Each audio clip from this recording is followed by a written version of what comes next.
Yo, what up, YouTube? What up, UFC fans? Anderson Silva versus George St. Pierre. Surprise, surprise. George St. Pierre fans do not want to see this fight. Absolutely are afraid that Dana White might actually make this fight. And they are, they're speaking out.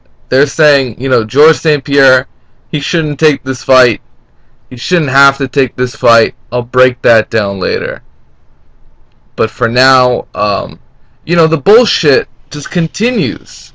George St. Pierre fans justify the fact that these two shouldn't fight, yet they are completely fine with Anderson Silva versus John Jones.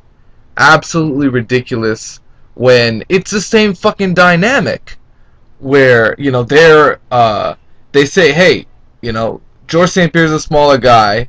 He's 15 to 20 pounds smaller, so why have him move up?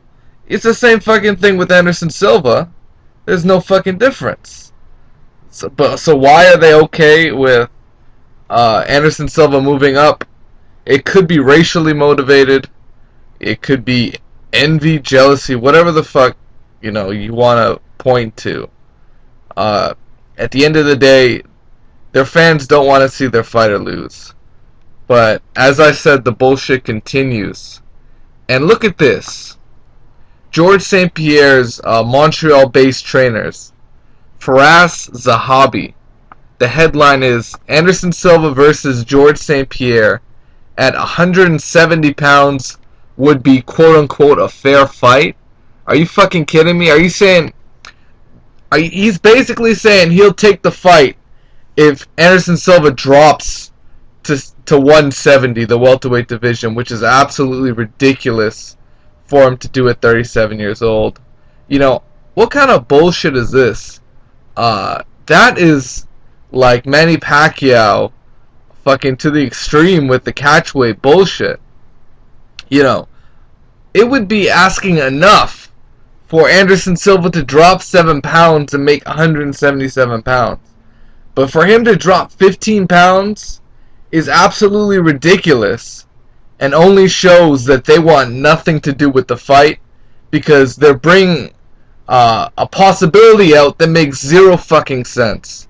There's no chance in hell Anderson Silva drops to 170, and they're basically, trying to put something out there and say, oh, if they can't do that, then we're gonna move on. This is bullshit 101. GSP's now the trainer, I guess maybe speaking on behalf of GSP, so GSP doesn't take the media backlash. But, the bullshit continues. How does that make any sense? It's such a disadvantage to drop down in weight. And you know what their excuse is? They're saying that if GSP moves up in weight, he doesn't want to come back down.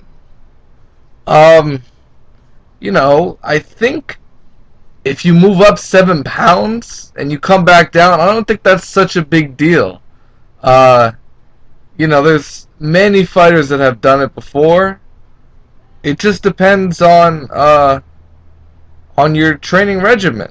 I know in terms of boxing, you can only go up so much where you can't come back down because you're putting on the muscle. And when you take that muscle off, then it's really dreadful for a fighter. But, George St. Pierre, he should be able to make 177 no problem. And he doesn't have to bulk up at all. So, I don't understand the line of thinking, but this is what Zahabi is saying. And this is what Zahabi had to say. The thing is, the next day he'll balloon up to over 200. And I don't think that's fair, Zahabi said. I don't think that's a fair fight. If he can make the cut to 170, that would be great. George has to fight everyone at 170. And that's the case. Really, I think it would be even and fair. Even if Silva would balloon up the next day, he would be weakened by the weight cut. There would be something there. So basically what they're saying is GSP can't beat Silva if he makes that weight cut, obviously because they want him to be weakened. They're making this public, and how the fuck is that fair if they want to weaken Silva? Like, that's not fair at all. That's giving GSP the ultimate advantage, a completely weight drained Silva in front of them. It's absolutely ridiculous, and GSP has to grow some fucking balls and take the fight. It's just that simple. This guy's a Hoppy's a real piece of work, and straight up and down, they're ducking Silva. They don't want the fight at all, and you can tell the media's on their ass about it. For now, it is what it is, guys. Peace out, take care.